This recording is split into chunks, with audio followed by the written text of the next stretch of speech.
Muito bem, pessoal. Então nós vamos fazer aqui uma análise da formação de harmônicos em uma corda.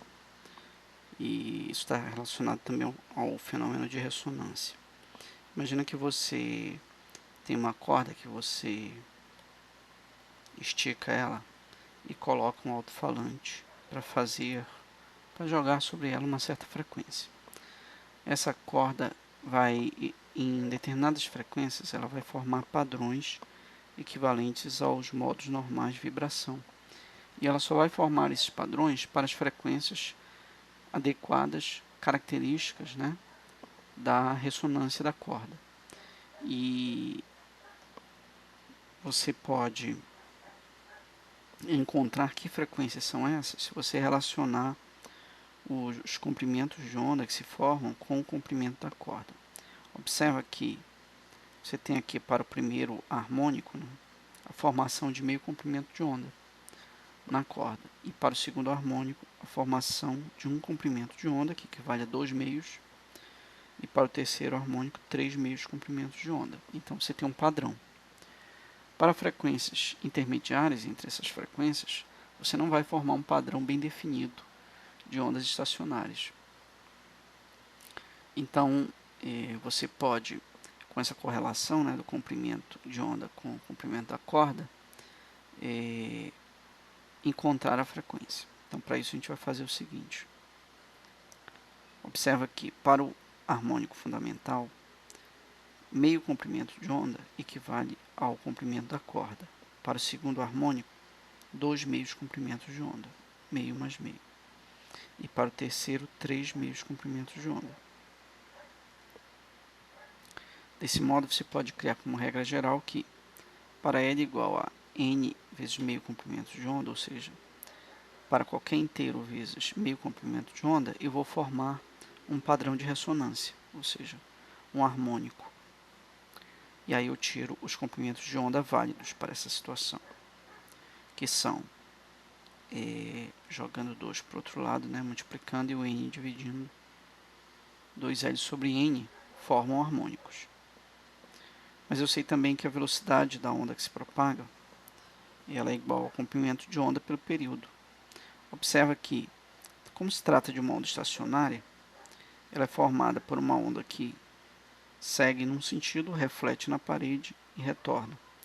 Então, essa sobreposição de ondas em sentidos opostos, com velocidade v, vai formar os harmônicos.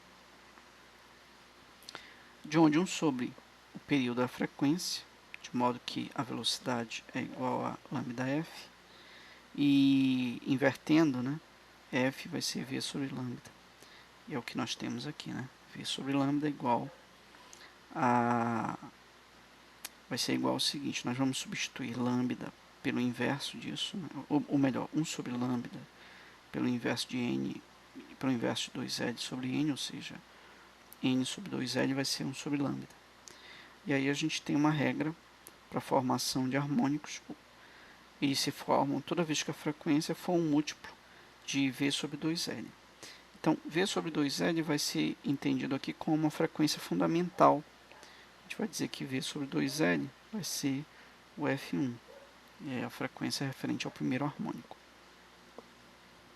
E também nós podemos substituir aqui a velocidade sabendo a tensão e a densidade na corda, né? Basicamente, essa regrinha aqui que define a formação dos harmônicos numa corda. É importante também dizer que os harmônicos não se formam apenas em cordas unidimensionais, mas membranas, por exemplo, bidimensionais. Você tem aqui um exemplo, uma membrana de um tambor. Para determinadas frequências características, qualquer Fn, você vai formar na ressonância, né, jogando essas frequências sobre o tambor, você vai formar figuras diferentes, uma figura para cada forma de vibrar do tambor. Então essas formas de vibrar são chamadas de modos normais de vibração. Então cada frequência harmônica equivale a um padrão de oscilação, e cada padrão de oscilação é chamado de um modo normal de vibração. Então, assim como a corda possui diversos modos normais de vibração, equivalente a diversas frequências que são múltiplas da frequência fundamental.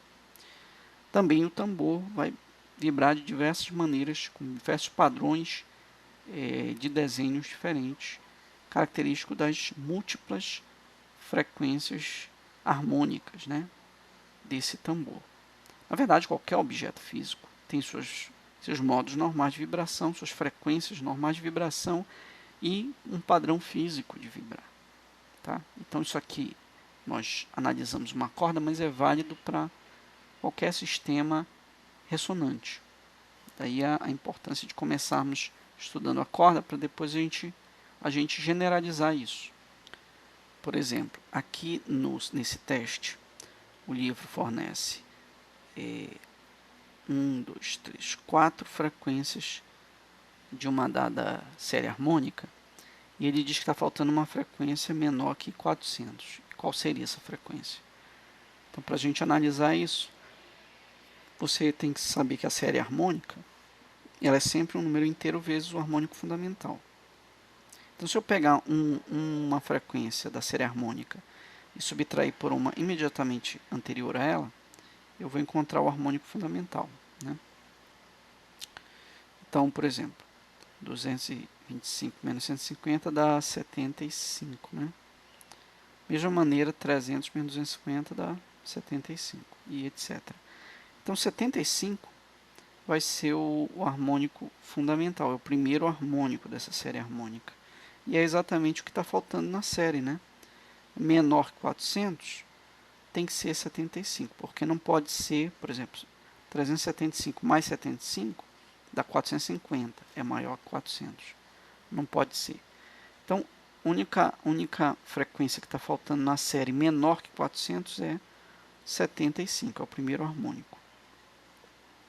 Essa é a letra A, né? A letra B diz qual é a frequência do sétimo harmônico. Para encontrar o F7, você vai multiplicar N igual a 7 vezes F1, que é o primeiro harmônico. Né? Então, 75 vezes 7 vai ser 528, que é o equivalente à frequência do sétimo harmônico dessa série harmônica.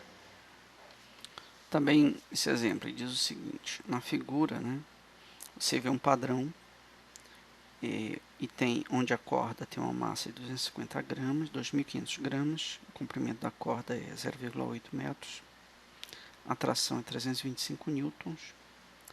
Qual o comprimento lambda da onda que se propaga, né, responsáveis pela onda estacionária mostrada na figura, e qual é o número harmônico N referente a esse padrão. Então você vê aqui, olhando para o padrão, o número harmônico vai ser referente ao número de meios comprimentos de onda formado. Então você tem 1, 2, 3, 4 meios comprimentos de onda, logo refere-se aqui ao quarto harmônico. E qual é o comprimento de onda? Bom, se cabem 4 meios comprimentos de onda em L, né, é só dividir L por 4 para encontrar meio comprimento. Né? Então L L é igual a 0,8 dividido por 4, meio comprimento de onda é igual a 0,2. Logo, um comprimento equivale a 0,4, que é o que nós obtemos aqui na letra A. Na letra B, quer saber qual é a frequência das ondas transversais e das oscilações dos elementos na corda. Então, para você saber a frequência, você vai relacionar a frequência com comprimento de onda, né? Frequência é comprimento de onda pelo período, ou então comprimento vezes a frequência. E aí você vai substituir a velocidade pela forma que nós conhecemos, que é a raiz de tração sobre a densidade, onde o problema dá a tração e dá a densidade. E aí você vai então encontrar que a frequência vai ser dada por essa equação. Essa é a frequência que está oscilando dado o comprimento de onda que você encontrou aí, certo? Que equivale ao quarto harmônico. É só calcular e encontrar o valor. Bom, por enquanto eu vou ficar por aqui. deixo as outras letras para exercício. Para vocês exemplo 16:8, né, do livro. Então, pessoal, até a próxima. Abraços.